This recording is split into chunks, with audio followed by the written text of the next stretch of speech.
Today, one of my favorite politicians of all time past, Colin Powell, rest in peace, good service, man.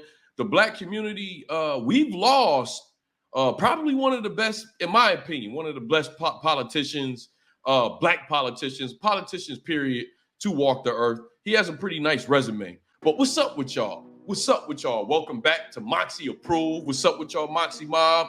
You already know what I need y'all to do. Hit that like button.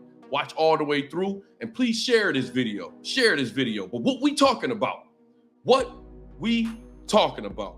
Yo, I was legitimately hurt this morning when I saw the message from CNN that Colin Powell has passed away. In my lifetime, he was one of the greatest politicians.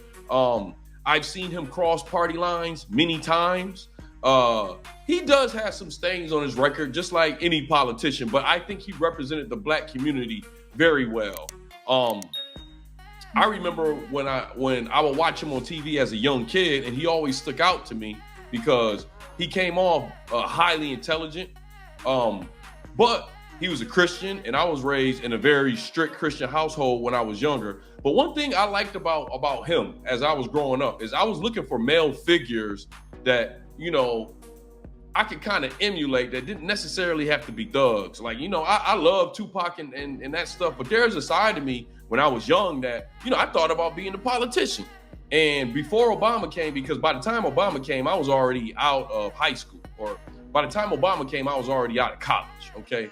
So, but coming up in high school and in college, you had Colin Powell there. And I think he was a great figure. Before Obama, in the black community, we didn't have too many figures that we could look up to. Like, no one wanted to be like Jesse Jackson and Al Sharpton. So we didn't have a lot of political figures that we can look up to, you know, that wasn't promoting like violence and street stuff. Like Tupac, as much as I love Tupac, you know, that was some of the stuff that he was promoting. All right. So from my generation, we didn't have no Obama yet. So we had Colin Powell, and, you know, a lot of people will talk about how him and the weapons of mass destruction. And if you remember that story and familiar with that story, George W. Bush, he was so set into going to Iraq to go after Saddam Hussein, because Saddam Hussein tried to kill his father. So George W. Bush told his father, if he get in office, he's going to do a better job than his father. He's going to go after Saddam Hussein. And he was willing to do it by any means necessary, which he ended up doing. He ended up going after Saddam Hussein, killing Saddam Hussein. They hung him. But he was willing to do anything. And one of the lies he put out there was weapons of mass destruction. Colin Powell, if you're familiar with the story, he reserved some feelings about it being a lie, but wasn't quite sure. So he went with it, as he should have, because George W. Bush was his boss. Now, when he found out there was no weapons of mass destruction, Colin Powell was one of the first people to get out of that. So when you hear these debates going on, don't ever forget that Colin Powell was one of the first ones to jump out of that administration when he found out that weapons of mass destruction was a whole lie. There's some other stuff he was involved in, but, you know, the man has passed. I don't want to stick on too much negativity on him, and, you know, his body's still cold, or his body probably not even cold yet, or whatever the case.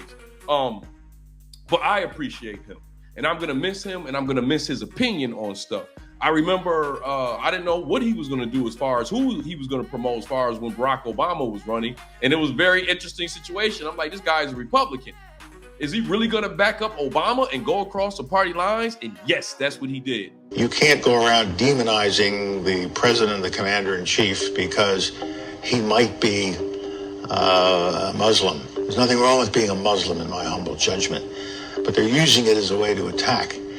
And it essentially goes against, I think, this transformation that's taking place in our society.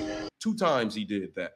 There is a dark vein of intolerance within the party that the party has to get rid of. He also stood up to Donald Trump. A lot of people were afraid to do that. Even after Donald Trump, people found out all the power Donald Trump had. He still came after him. They did, and that's why I can no longer call myself a fellow Republican. You know, I'm not a fellow of anything right now. I'm just a citizen who has voted Republican, voted Democrat throughout my entire career. And right now, I'm just watching my country and not concerned with parties. All right.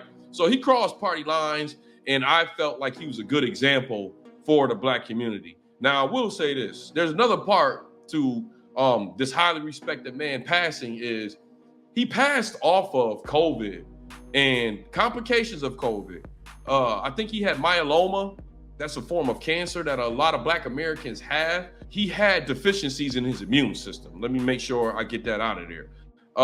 But when I found out he died of COVID complications, I'm like, man, I think that he was at the age where he should have took the vaccine. And that's just me in my opinion. I feel like a lot of us young adults, definitely we have the right to do what we want to do with our body. But I ain't gonna lie to y'all, if I was in my 70s, I definitely would have already taken the vaccine, because my biggest problem is what it does 10 years down the line. Don't nobody know. You 70s and the 80s, and you have an underlying disease, you're at a high risk of dying from COVID. That's just a fact right now. There's a comedian that died, Ricardo Flanagan. He died, and he was obese, and he did not take the vaccine. He was in his 30s, I believe, and he died recently. Just signed a deal with NBC and all that. Very sad story. He died recently. So if you're older, if you obese, you probably need to take the vaccine. I'm just gonna be real with y'all. You know what I mean? So he took the vaccine though, and he passed. And I think the biggest problem for people not wanting to take that jab is that we don't know what happens 10 years from now. When you get some of these news articles and news statements, they're not really clear on this. And from what I thought that vaccinations were supposed to stop COVID from killing people in the situation that he's in. I mean, we finding out that's not necessarily the truth. Now, let's be real. He was 84 years old and he had cancer, okay? So we dealing with a media that we really don't know what to believe.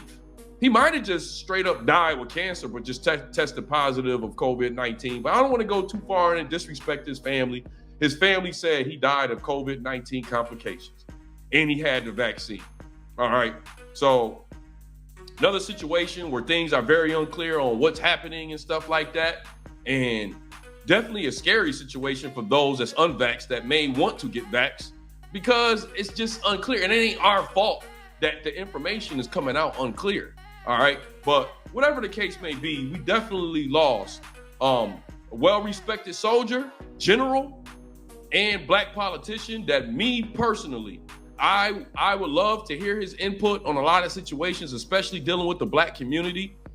This man was a big advocate of reaching out to kids so that they don't never go to jail or get into the gang life and stuff like that. So I really appreciate Colin Powell. All right. And rest in peace. Rest in peace, sir. I was a big fan of your career. All right.